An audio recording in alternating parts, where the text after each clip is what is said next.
Hey everybody, it is Andrew and welcome to West Coast Live. I am not joined by Forrest Hansen today because he is on an awesome trip he is in Lisbon currently, and I don't know where else he will be going, but I miss my friend. But today we're going to be talking about, okay, so this past week, and I'm going to try to find it. Let me kill the music really quick. Before we get into actually what we're doing today, I wanted to cover last week. I want to give a big shout out again to Chris DeMond, because we talked about a workshop format that would be really amazing to see. And so instead of just jaw-jacking about it forever, Chris full on made it a thing. He's doing a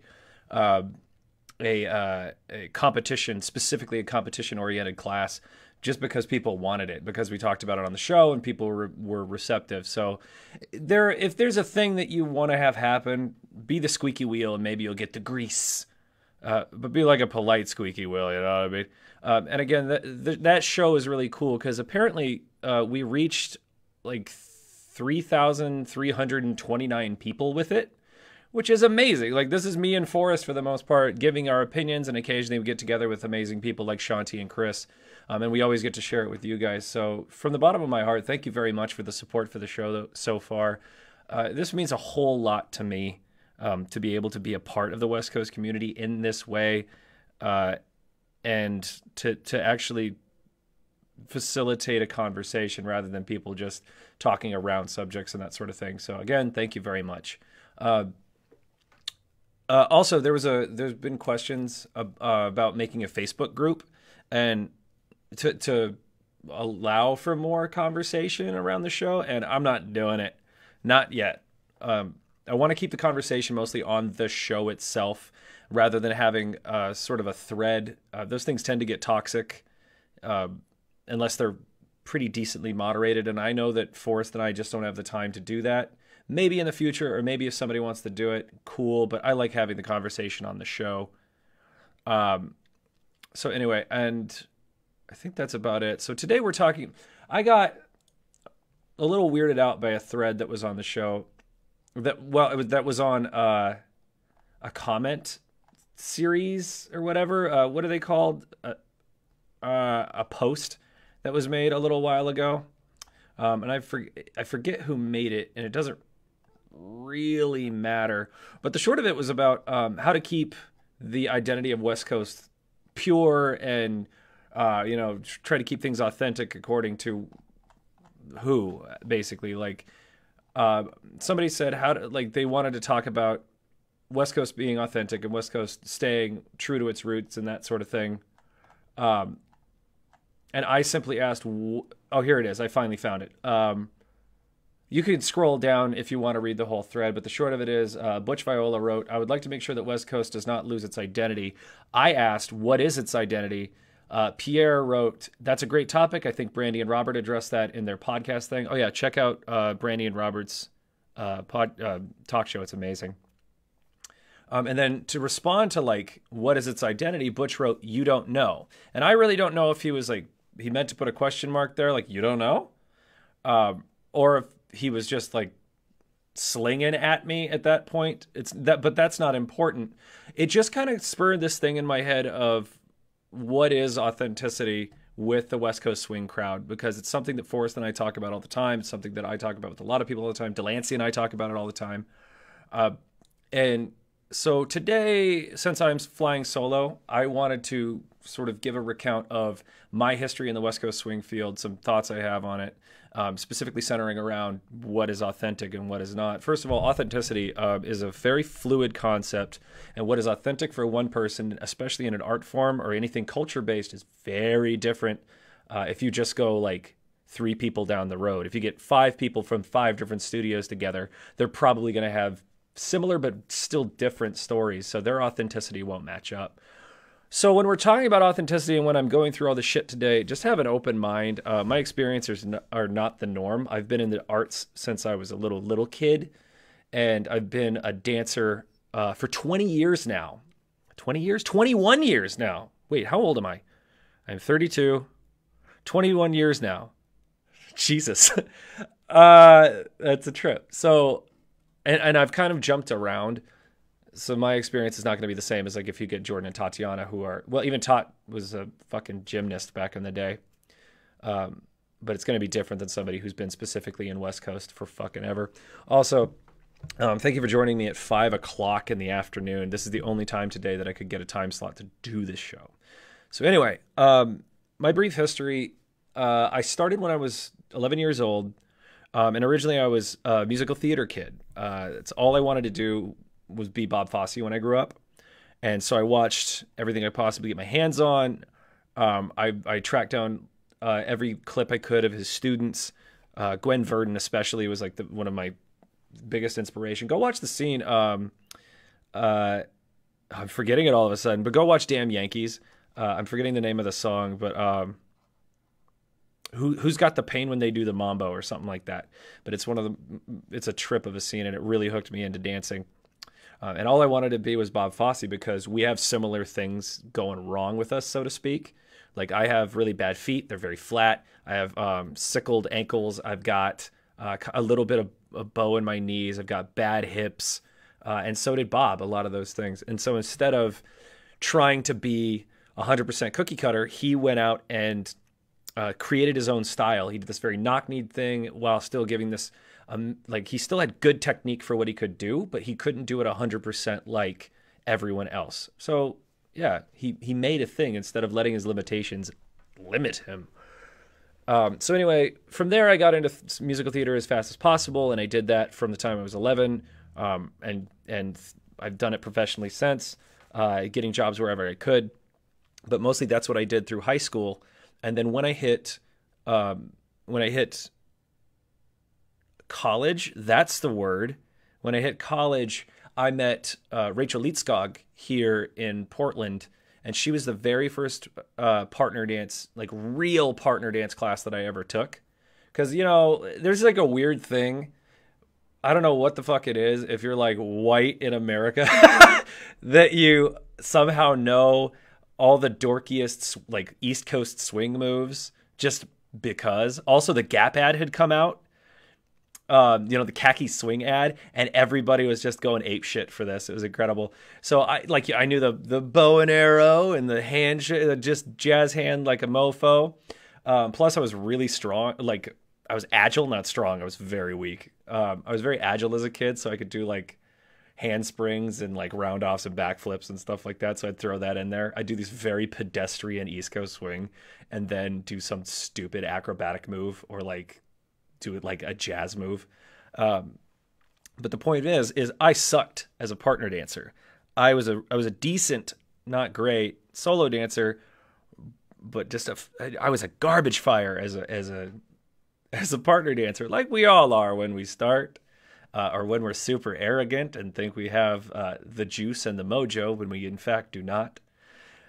So I meet Rachel Lietzkog, and I'll never forget this. My very first class. If you don't know Rachel, she's a stunningly beautiful woman. She is like the nicest human being in the world. And she comes up to me, and we're just like doing like the standard 6 count. I look like a goon, but I think I look like the bee's knees. And she comes over and she whispers in my ear, "Honey, it's okay if you calm down." And my little heart was crushed. But then like from then on, for some reason, I was like untouchable. I could take critique, and it was just like, oh, this is the real world. I'm not actually, I suck. And the nicest person in the world said I suck in a way. This is not that bad. Okay.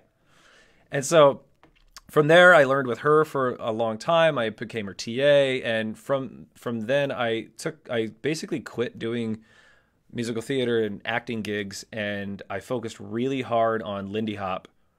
I screwed this up. I screwed up the because this is supposed to be about the West Coast scene. I'm going to backtrack a little bit. Before I met Rachel, I went one time to a local West Coast swing dance at Norse Hall, which is still our venue.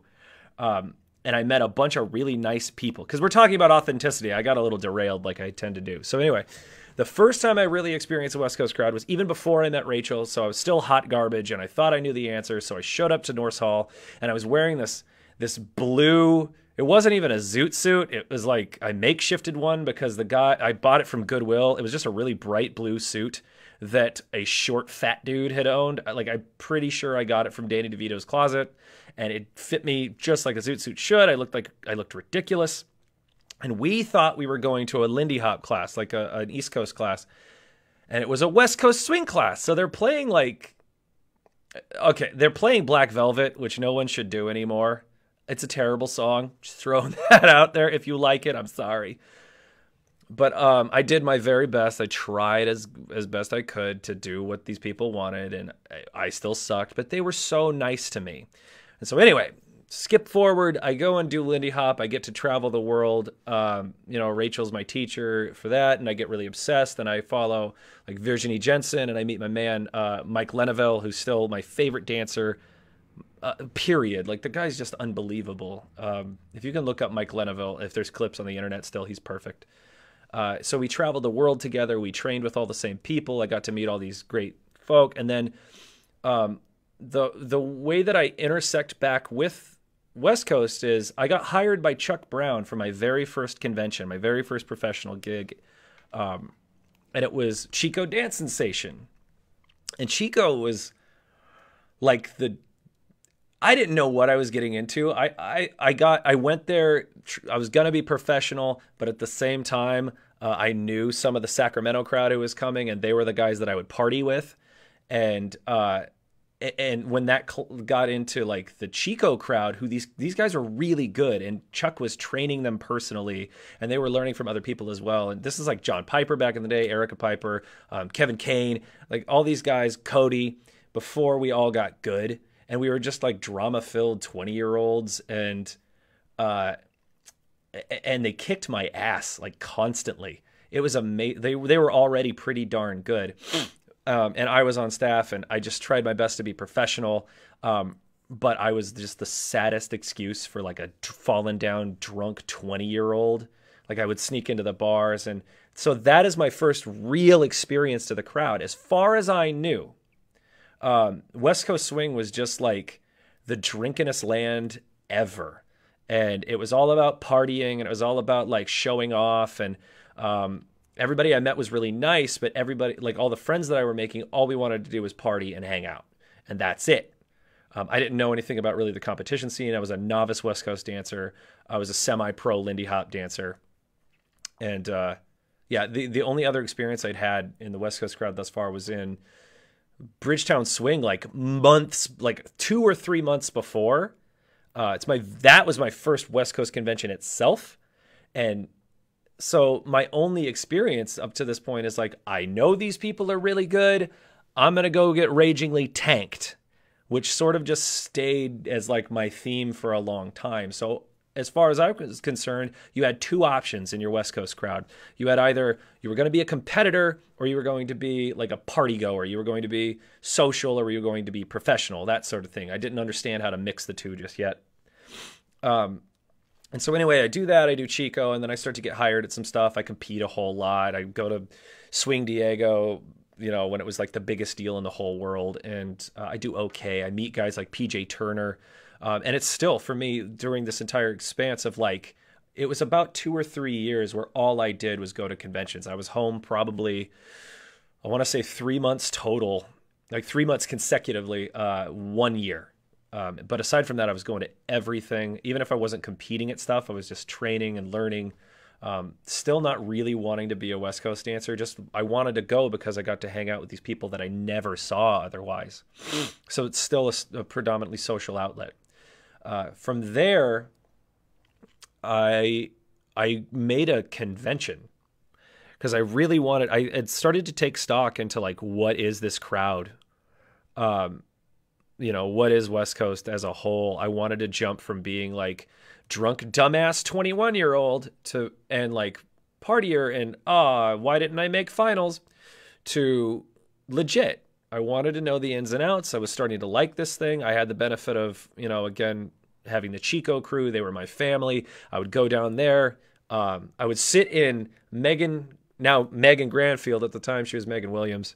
I would sit in Dance Away Chico, her dance apparel shop, in the back room, and she would let me just hang out all day and work on my convention that I was trying to build, called Come Rain, Come Shine. And one of these days, I'll talk about that at length. But not today. Come Rain, Come Shine was fun. The first year, it was a fucking nightmare. Learning to be a convention, what's the word, director, I guess, when you have literally no experience doing it is a wide awake nightmare. And I have a bad habit of backing the wrong people, so to speak. Like, I just sort of trust everybody. Not so much these days, but back in the day, I would trust everybody. It just, because I figured like my allergies are going to go crazy. I figured that when you give your word to somebody, that's enough. You do that, you get it done. And so, Come Rain, Come Shine the first year, I had a bunch of, God, I'm going to sneeze. Come Rain, Come Shine the first year, I had a bunch of people bail on me and just flat out not do their jobs. Like, no publicity was sent out. None of the flyers were designed. So all this shit kind of fell on me. And I still remember, like, I had bought a pack of cigarettes. And, God, I feel like I just did fucking Coke or something. Sorry. Like, I didn't, for the record. It's just my allergies. So I had just bought a pack of smokes because it was the night before. I had lost one of my DJs because she just said she hadn't heard anything about the convention. And I was like, I cannot blame you. That should have gone out. I totally understand. Nobody had really signed up. There was like, I think 50 registrants or something like that. And I had kept it pretty low. So my money was screwed. So I got a pack of smokes. I hadn't slept in a day and a half. And I smoked a pack of cigarettes. And then I called my dad. And I was like, Dad, I think it's going to fail. He goes, okay. I go, I just smoked a pack of cigarettes. And he's like, I'll be over in 5 minutes. And he hung out with me. We chilled. We got some pizza.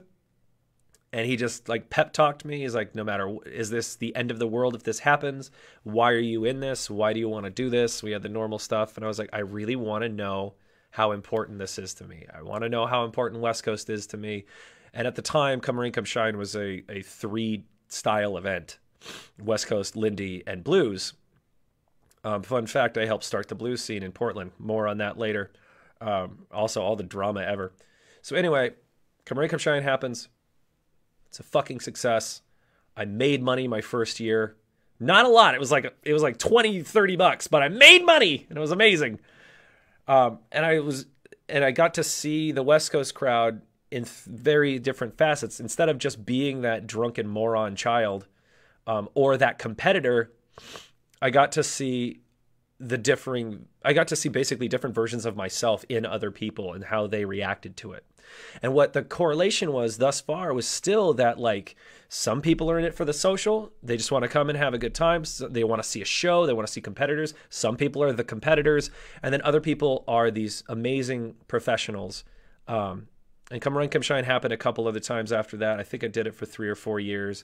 I got to work with such amazing people as like fucking RJ Centeno and Melissa, who I still maintain I didn't really handle the professional side with them all that well, but they were just absolutely awesome to me. This is way back when they were still a partnership and stuff, and they were so courteous and so wonderful.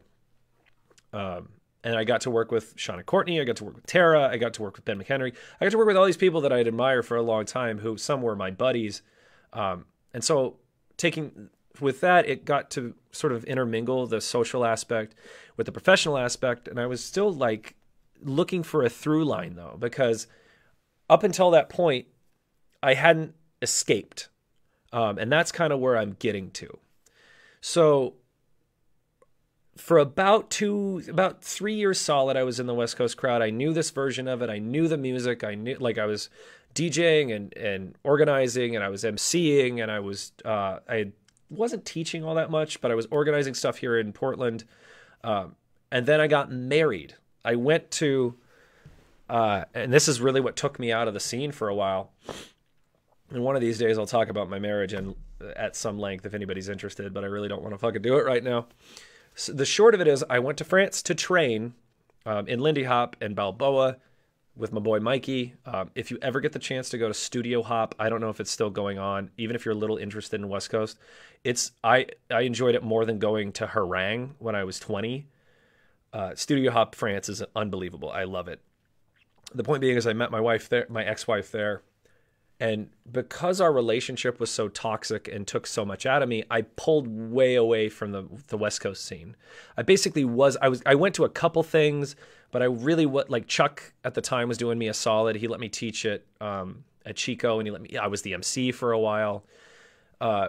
But slowly but surely I was pulling away, and I could see like I didn't really have a place there because I just didn't have the focus. I couldn't be social. I couldn't really train to be a competitor. I sure as hell shouldn't have been running a convention. I ran it for 2 years and then dropped it. I just didn't want to do it anymore. All I wanted to do was focus on my miserable ass life with my ex-wife. But during that time, I did everything I could to try to hold on to what I thought was most important to me. And ironically, what I thought was most important was being a teacher and being a competitor. However, because I met specifically Joshua Sturgeon, what I realized my most important thing was my social. I needed my friends. I absolutely needed my friends. And spoiler alert, that's been the through line for me this entire time. But anyway, Josh just gave me a lot of great advice. We hung out more. I really admired the guy. I think I was like an intermediate advanced. I think I was advanced at the time. Maybe. I can't remember. No, I was intermediate. And after watching Josh dance in advanced, I worked my ass off and tried to get back. That's later. Anyway, after my divorce, I had been away from the West Coast scene for a while. I think really I'd been in off and on like total probably 6 months in 4 years. And I finally got back into it, and I started really devoting myself to the Portland scene specifically, more than anything else. I went to a few conventions. I had a good time. I went to Jack and Jillarama before BMO took it over. But I really I didn't give a shit about competing. I was learning how to be a hip hop dancer at that point. I hit the ground running, trying to be just solo, and truthfully, it's because I wanted to have something that no one could ever take away from me. That it was my responsibility for. I didn't need to rely on a partner. So I come back. I didn't even touch the West Coast crowd for like 6 months after my divorce. All I did was go and take hip hop classes. And lie to myself that I was still a jazz dancer. I was not. While slowly I came back into the Portland scene. And I remember the people who brought me back in were Matthias Sunardi and Jessica Murray. She's not Murray anymore. Jessica Bretney. There we go. Sorry, Kev. They were just really good friends of mine, and I got to hang out with Trina Siebert a lot, and she was a nice mentor at the time. She was very nice to me. Jason Isbell, same thing. The Portland crowd had a nice cohesion going on. It was a great group of people. We practiced pretty much every single week, and it was basically between Jason and myself, we organized most of the practices in town. I got to know Chris Jones a little bit better, and again, it's still that through line, and for me, it was the social atmosphere. It gave me purpose again. I was able to bring in things from my hip hop training and becoming like a completely different fucking dancer.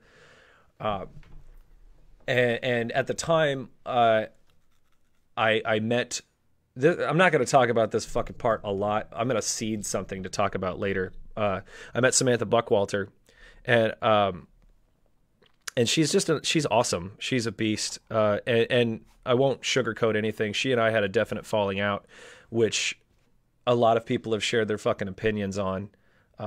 My side of it is I had a very traumatic family issue go on, and I just wasn't able to be a proper partner for her in large part. And what she really wanted to focus, there was a lot of miscommunication between the two of us, but the point is she had offered me this great opportunity to be her partner. It was going to be pretty casual comparatively, but I had to learn a lot. I was doing a lot of work to try to be a routine competitor, and I fucking hated it. It was miserable because I was not a West Coast swing dancer, really. I could do it. I was still mostly a Lindy Hop guy and becoming a hip hop dancer and shit. I was just not able to be the kind of partner that she needed, flat out. And instead of being able to communicate that all that well, unfortunately, I was hit with this insane drama in my family And again, I'll talk about it at length later, but that's not what today is about. So it just broke me. I didn't, and because of it, the partnership failed. And luckily, she's with fucking Matt Ritchie, who's basically my hero. I love that guy so much. If you ever have a chance to learn from Matt in anything, or for that matter, Samantha, take the opportunity. So right there, after I learned all this stuff about my family, I just bailed. I focused completely on my solo career for a while. That's a weird way to say that. P.S. I stayed local, and I did a bunch of companies, and I learned how to be a solo dancer, and I slowly got back into jazz. Because all I could do at the time was just I could not focus on proper technique. I could not be told that I was wrong doing a style basically that I was supposed to be good at. So the competition aspect did not give a shit anymore. All I could, my train of thought just derailed. Let me try this again. This is why I have a big fat page of notes in front of me that's just about my life, so I don't get on too many tangents. So anyway, the point is, after a while, I started to miss the competition, but mostly I did not miss the fucking organizing, that's for sure. But I really missed the people. Because when I left, it was it was these wonderful Jessica and Matthias and Jason, and Portland had a really solid crowd. Around that time, too, Portland felt like it was kind of breaking up. So I would come back in for one day at a time and tell people, I can come back, I guess. I don't know. I don't really want to. And slowly guys like Nick DeVore and Babak were starting to be movers and shakers in the crowd, especially B. He had yet to do. Oh, that's not true. He did. Yeah, he did Rose City Swing the very first time. And he asked my permission to use the date we were using for Come Rain, Come Shine. He asked my permission to do the same venue that we did the very last time we did it. And then he let me come and teach, and he let me MC, and I was impressed and shocked, frankly, that somebody gave a damn about me at that point. So I thought I would give it a little bit more of a try. But and when I came back, what I noticed was the music was kind of different, but the same people were doing the same things. The crowd hadn't really changed all that much, and so I wasn't really interested in it. Not that there's anything wrong with it, but for me, since the social atmosphere was so important, I wanted to feel like everybody was growing and changing along with me, and I unfairly kind of judged everyone. And I was just like, well, I'm working my ass off to be different here, but you guys aren't.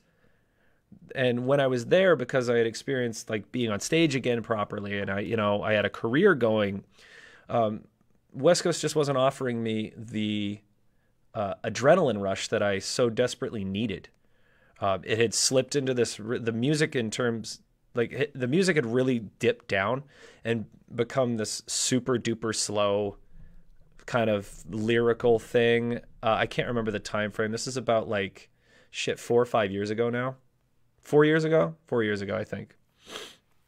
But it was lyrical, but people weren't really comfortable with it yet, and there was a lot of bitching and moaning about it, but there was a lot of this is just sort of where it's going.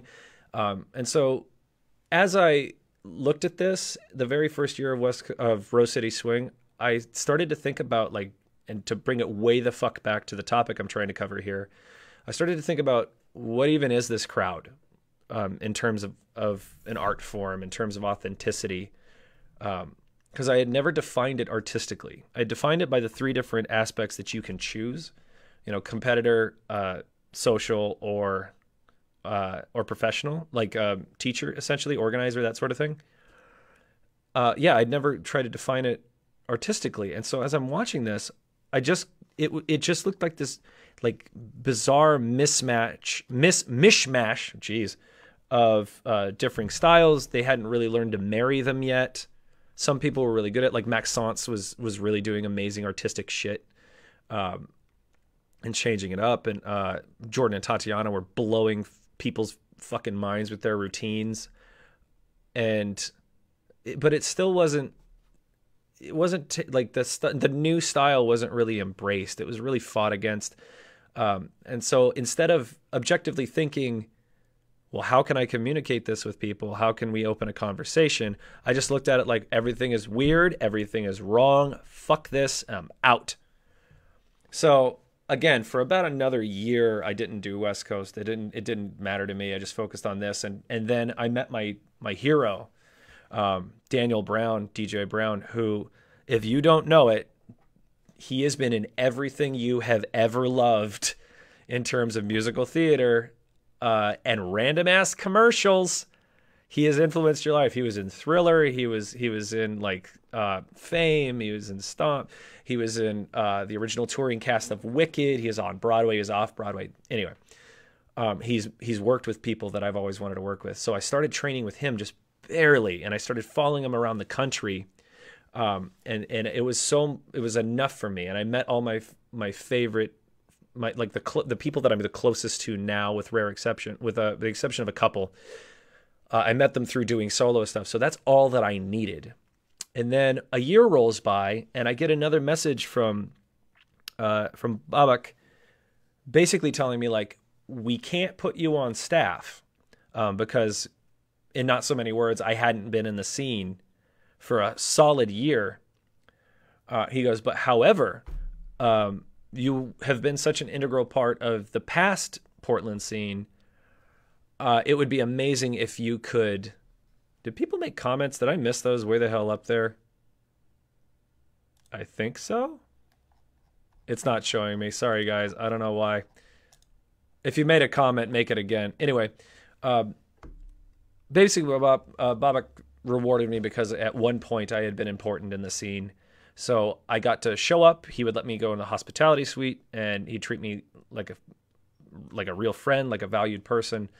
And but that was it. Like I couldn't be an MC, I couldn't teach, and I was just like, that's such a solid gold move. And I totally understood. So I'm gonna go and see it, and it'll be nice to see a couple people. Fuck it. It'll be, yeah, why not? And so I show up, and it is, to this day, the most fun I've ever had at a convention is Rose City Swing. And actually, that's consistent. Every single year, Rose City is my favorite, not because my friends run it, but because it is legitimately the best time consistently that I have at a convention. Because it feels different. It's eccentric. It's fucking weird. And because when I was there, still like thinking about, what does this scene even do? What are we? What does it even matter? Rose City took the ballsy route and actually defined itself. It picked a theme, and I'm just focusing on them. I know other conventions have done this too. Mad Jam, for example, I haven't personally been, but I love what they do, and it really feels like something special. Anyway, Rose City, it made a nice leap and actually chose to define itself, rather than just be like, okay, I know we need to have competitions and blah, blah, blah. They were eccentric. And being on the outskirts, I got to watch this, and it'd been enough time that like friends of mine who were very good had become professionals, and people that were just kind of getting into it were now sort of the hot shit. And it seemed like, anyway, the discussion of like, what is good music, what works for West Coast, had kind of died down. And instead, people were just sort of like, fuck it, let's try it. Like the lyrical thing is still there. It's still there to this day. Even though people bitch and moan about not doing their triple steps, it's still there. But coming back to that, it just felt so good to see that. And maybe it's the convention, maybe there's some crazy voodoo, but about 2 years ago, people really started to fall into their niches. And I have no idea why, and it doesn't really matter. And that's when I became Delancey's friend, and that's a whole other thing. So, my aspect of where do we fit as people, got to finally shift to, that's a stupid way of putting that, my focus shifted from where do we fit as people, and it instead focused on people are doing really cool things, and people are actually embracing, for the most part, the new music that is coming out. Like, because here's a funny thing. Dancing in general grows with pop music, and that's all there is to it. Unless you do a historic form, the form that you do will grow and change with the music, right?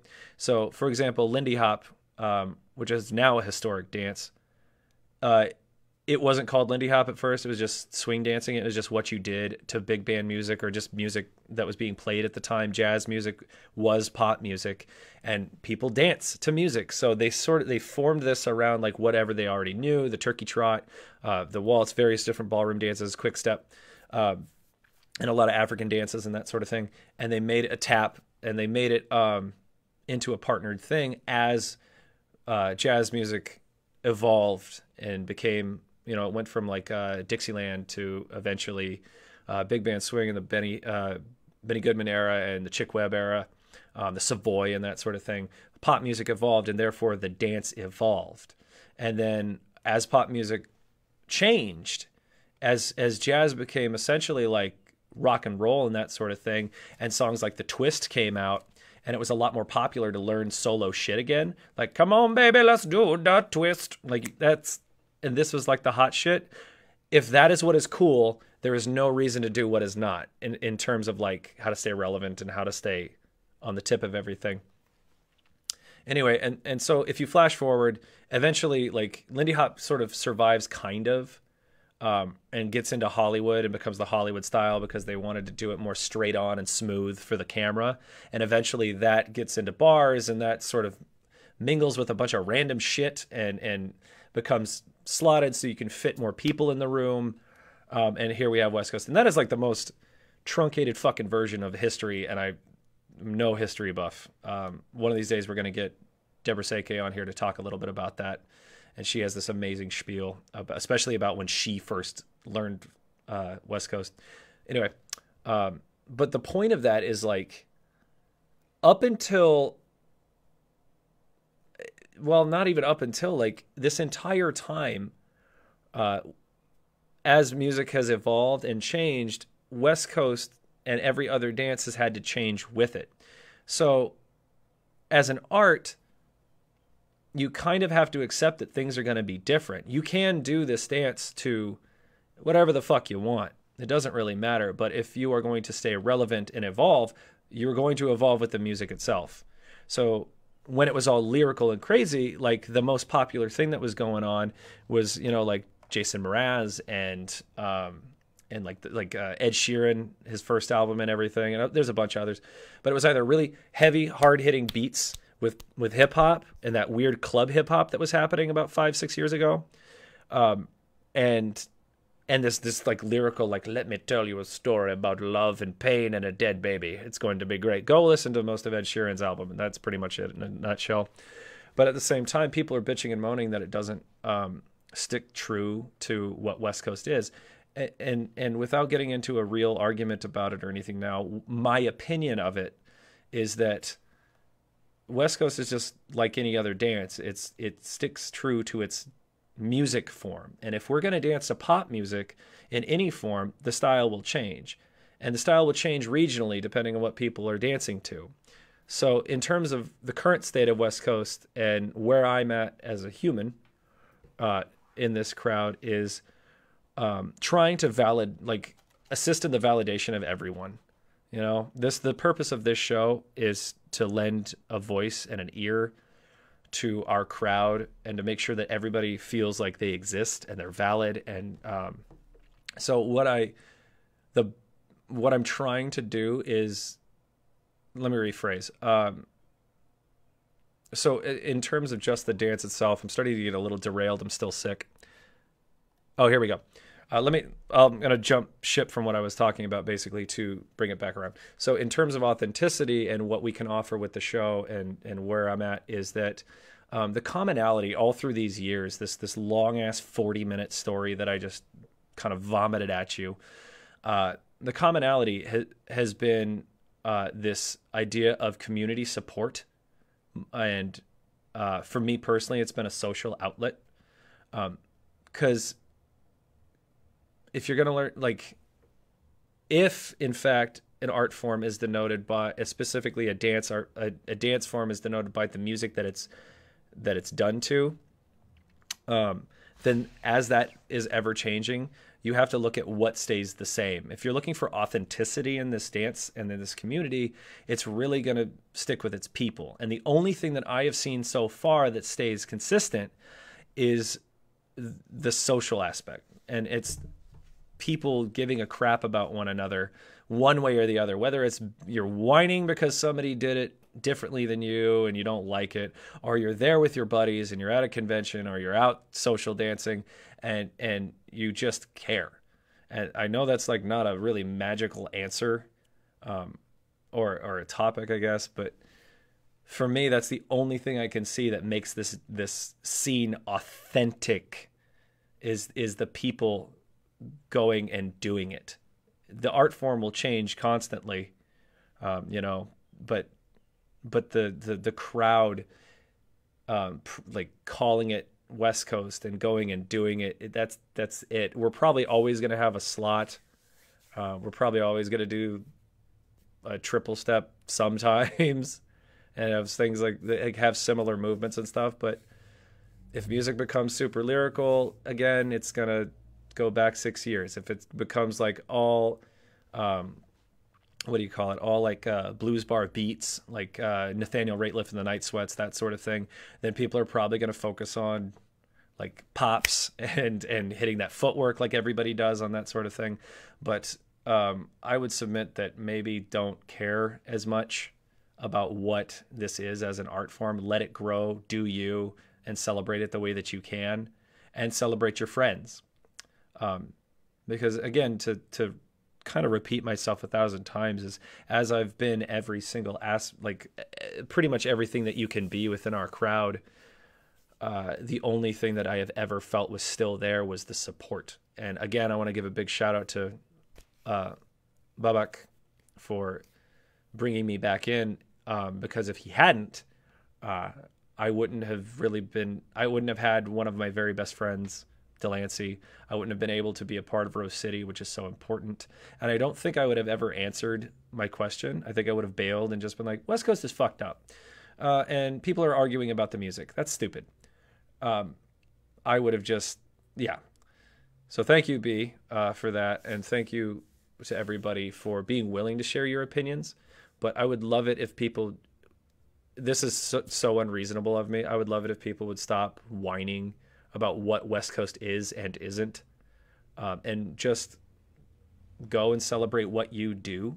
It's really common in street style, like hip hop, that you claim your region, you claim the move you just did, because you could take dances like turfing that it basically just, it takes gliding and like sort of like a New Orleans juke thing, and or like New Orleans bounce is a lot of, every dance has different aspects of everything else in it. So just take what you like, say that is West Coast, and have fun and have a positive, open interchange and talk about shit, and be more willing to grow and let other people in. Style changes with the music. If we're doing this to pop music, it's always going to change. Yeah. Looking at my notes and making sure that I covered what I wanted. This was super disjointed, because I have a big tendency to get derailed when I'm by myself. Even with Forrest, like he and I go on tangents all the time. It's mostly my fault. But yeah, I hope you enjoyed a little backstory for me. It's the best I could do without like being hard and fast on what I think everyone should be. I just wanted to give my experience. But if I can say anything about authenticity, it is what you hold most dear. They are your traditions. Celebrate those, but also definitely be willing to branch out and become something else. Because frankly, that's like a big fucking problem in our society, and it globally is being so adherent to formula. It's safe to have that formula.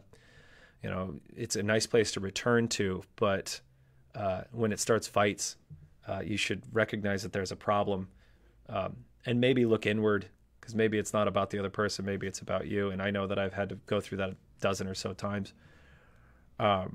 Authenticity is different for everyone. Every last bit of it is valid as long as it doesn't physically fucking hurt another person.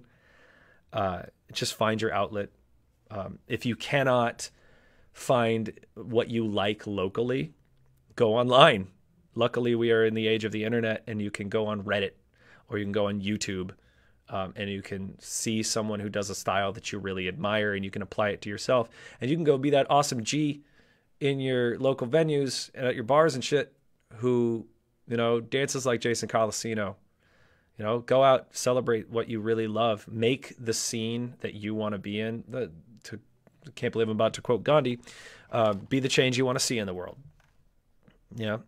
You can whine and you can complain, and that's fine. It's totally legit because it's an expression, but go and change things. If you really love them, if you want to see them in a different way, go and be the change shit, be enthusiastic, and other people will see great truth in what you're doing. Make the reality that you want to be a part of. I don't really have anything else to talk about, and I can't really, nobody's commenting today, unfortunately. There's not much to comment about since I'm just like jaw-jacking about my past. Poorly, I might add. That's one thing I want to talk about. I got a couple minutes. I won't spend too much time with you guys on this, but I got to talk about my nerves on this show, especially last week, because Chris was here, who I love, who is an amazing fucking human.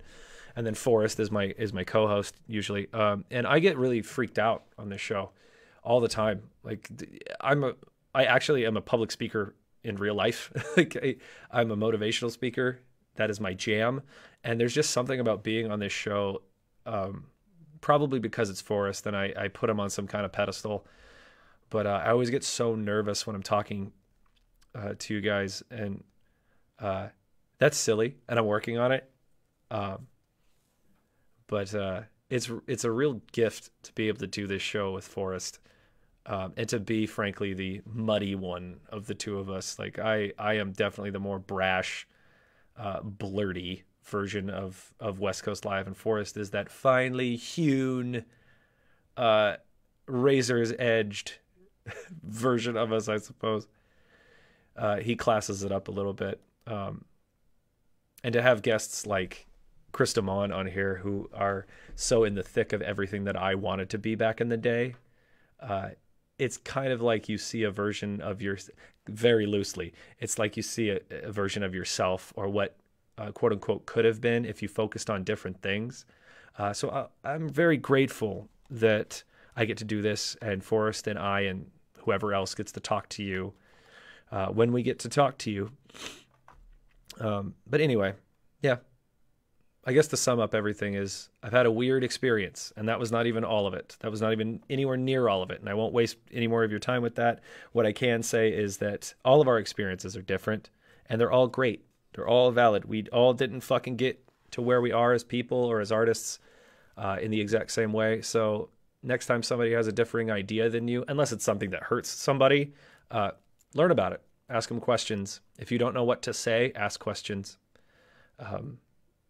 We'd all be better off as humans if we just asked more questions and listened more. But I'm going to be done for now. I just want to thank you guys one more time. Thank you for listening to me today. Thank you for supporting the show.